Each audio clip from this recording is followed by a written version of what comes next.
ये एक ऐसा कैद खाना था जहाँ के नियम कायदे कानून कुछ अलग होते थे।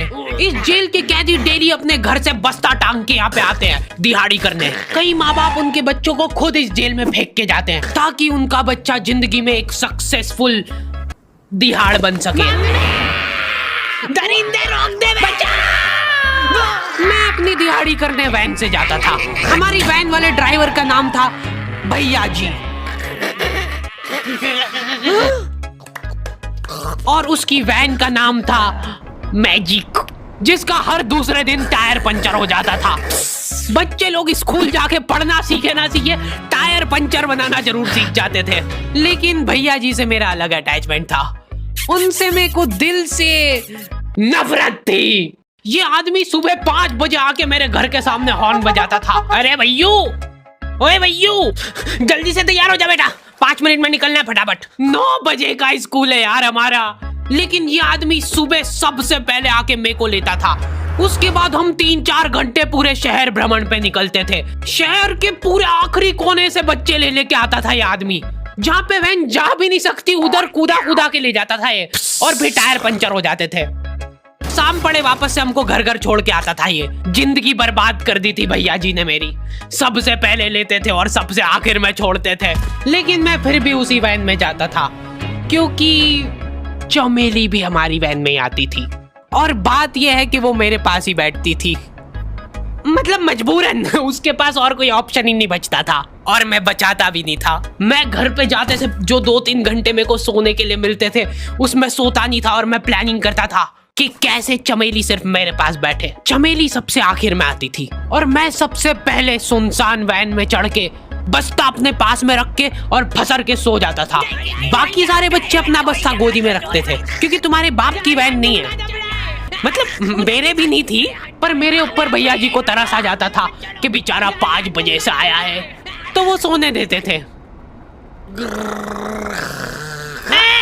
अरे कैसे चला रहा है ये गाड़ी? रुक जा, गाड़ी चलाना नहीं आती क्या? देखो, आदमी इतना तभी चिढ़ता है जब उसकी जिंदगी में कोई लड़की ना हो। नहीं है ना? नहीं, मैं समझ सकता हूँ लड़की ना होने का दुख दर्द। मैं भी किसी जमाने में लड़कियों की तलाश में गली मोहल्ले भटकता था।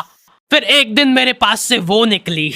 जैसे ही मैंने हैपन खोल के देखा उसकी आईडी मेरे फोन पे चमक रही थी। हैपन ये एक रियल लाइफ डेटिंग ऐप है। यहाँ पे तुमको वो लोग मिलेंगे जो तुम्हारे आस पड़ोस से निकले हो कभी ना कभी। 100 किलोमीटर दूर रहने वाले लोगों से बात करके फायदा ही क्या जब तुम मिल ही ना पाओ।